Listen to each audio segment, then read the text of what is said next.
श्रीमद्भगवद गीता 16वां अध्याय। श्री कृष्ण बोले, हे भारत, अभय शुद्ध सतोगुणी होना, ज्ञान योग निष्ठा दान इंद्रियां दमन यज्ञ करना, तप सरलता अहिंसा सत्या क्रोध त्याग शांति, चुगली ना करना, सब प्राणियों पर दया, तृणा से बचना, कोमल स्वभाव, लज्जा चपलता का त्याग, तेज क्षमा, ध्रुति पवित्रता, द्वेष रहित अभिमान न करना, दैवी संपत्ति के सम्मुख जन्म धरने वालों को यह सब गुण मिलते हैं। हे पार्थ, दंभ दर्प अभिमान क्रोध कटु भाषण और अज्ञान ये सब आसुरी संपत्ति के सम्मुख जन्म लेने वालों को प्राप्त होते हैं। हे पांडवों, दैवी संपत्ति मोक्ष और आसुरी संपत्ति बंधन का कारण होती है। तुम शोक ना करो, क्योंकि तुम उत्तम देवी संपत्ति के भोग को जन्मे हो। हे पार्थ, इस लोक में देव और असुर ये दो प्रकार के प्राणी उत्पन्न किए गए हैं। देवी का विस्तार पूर्वक वर्णन कर चुके, अब आसुरी को सुनो। धर्म में प्रवृत्ति और अधर्म में निवृत्ति असुर लोक नहीं जानते। उनमें ना सोच ना आचार और ना सत्य ही है। वे संसार को असत्य निराधार और अनिश्वर कहते हैं।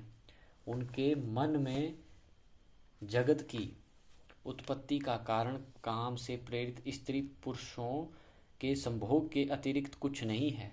मलिन आत्मा अल्प बुद्धि दारुण कर्म करने वाले इस संसार को नष्ट करने के हेतु पैदा होते हैं, और दूषित काम के आश्रित होकर वे दंभिमानी और मद से युक्त पुरुष नीच कर्मों में प्रवृत्त होते हैं। वे मृत्यु प्रयत्न चिंता से ग्रसित हैं। कामोपभोग ही सब कुछ है, इसी को सर्वस्व मानते हैं। अनेक आशा रूप पाशों से बंधे काम क्रोध में तत्पर, कामोपभोग के लिए अनन्या से अर्थ संचय की इच्छा करते हैं। मैंने आज यह पाया, इस मनोरथ को पाऊंगा, यह है और यह धन भी मेरा हो जाएगा। ये शत्रु तो मैंने मारा, दूसरों को भी मारूंगा। मैं ईश्वर भोगी सिद्ध बलवान और सुखी हूँ। मैं धनी कुलीन हूँ, मेरे समान दूसरा कौन है। मैं यज्ञ करूँगा, दान भी करूँगा। इस प्रकार अज्ञान से मोहित हुए हैं। अनेक कल्पनाओं से मोह रूपी बंधन में फंसे हुए विषय भोग में आसक्त लोग रौरव नरक में गिरते हैं। अपनी बढ़ाई आप करते हैं, धन के धान्य के मद में चूर रहते हैं। शस्त्रोक्त विधि छोड़कर केवल नाम के लिए ये करते हैं। ये अहंकार बल घमंड काम और क्रोध से युक्त है। अपनी तथा औरों की देह में स्थित मुझसे द्वेष रखते तथा मेरी निंदा करते हैं। इन द्वेष करने वाले क्रूर और अधम पापियों को मैं संसार की आसुरी योनियों में डालता हूँ। हे कौन्तेय, जन्म जन्म में आसुरी योनि पाकर वह मूर्ख मुझको पाए बिना ही अंत में अधोगति को प्राप्त होते हैं। काम क्रोध और लोभ ये तीन नरक के द्वार हैं, जो आत्मा का नाश करते हैं। इस कारण तीनों को त्यागना चाहिए। हे कौन्तेय, उन तीन नरक द्वारों से छूटा हुआ मनुष्य अपने कल्याण के सुकृत करता है,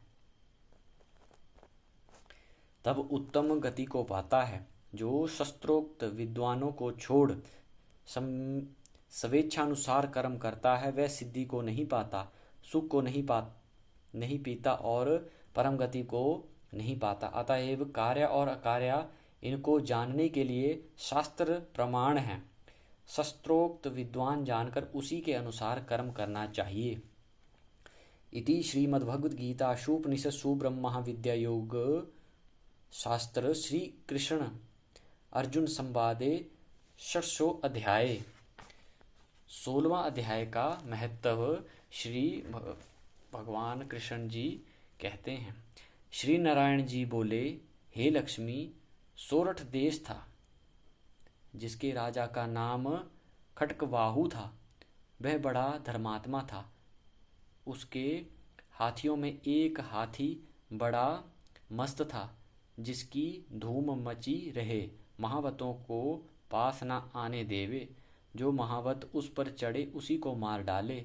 हाथी के पाँव में जंजीर बंधी रहे। उसके खेद में राजा ने और देश के महावत बुलाकर कहा, कोई ऐसा होवे जो इस हाथी को पकड़ने में उसको बहुत धन दूंगा। हे लक्ष्मी, उस हाथी को किसी ने नहीं पकड़ा। एक दिन हाथी नगर में चला गया। सामने एक साधु चला आया। लोगों ने उस साधु से कहा, हे संत जी, ये हाथी आपको मार डालेगा। संत ने कहा, तुम देखो श्री नारायण जी की कैसी शक्ति है। हाथी की क्या शक्ति जो मुझे मारे, मेरे नज़दीक नहीं आ सकता। साधु ने नेत्र पसार कर देखा। हाथी ने सूंड के साथ साधु की वंदना की। साधु ने कहा, हे गजेंद्र, मैं तुझे जानता हूँ। पिछले जन्म में तू पापी था, मैं तेरा उद्धार करूंगा, चिंता मत कर। हाथी बारंबार चरण छूता, माथा नवाजता था। लोगों ने देखकर राजा को खबर की। राजा भी वहां आया। देखा तो हाथी साधु के आगे खड़ा है। तब साधु ने कहा, अरे गजेंद्र, तू आगे आ। हाथी ने आगे हो चरण वंदना की। उस संत गीता पाठी ने करमंडल से जल लेकर मुख से कहा, गीता के 16वें अध्याय का फल इस हाथी को दिया। इतना कह जल छिड़कने से हाथी ने देह को छोड़ देवदेही पाई, विमान पर चढ़ वैकुंठ को गया। राजा ने संत को दंडवत प्रणाम किया और कहा, संत जी, आपने कौन सा मंत्र कहा जिससे इस अधम दुखदायक को सदगति प्राप्त हुई? संत ने कहा, मैंने गीता जी के 16वें अध्याय का फल दिया। इसका नित्य ही मैं पाठ करता हूँ। बोलिए ती श्रीमद्भगवद्गीता की जय हो।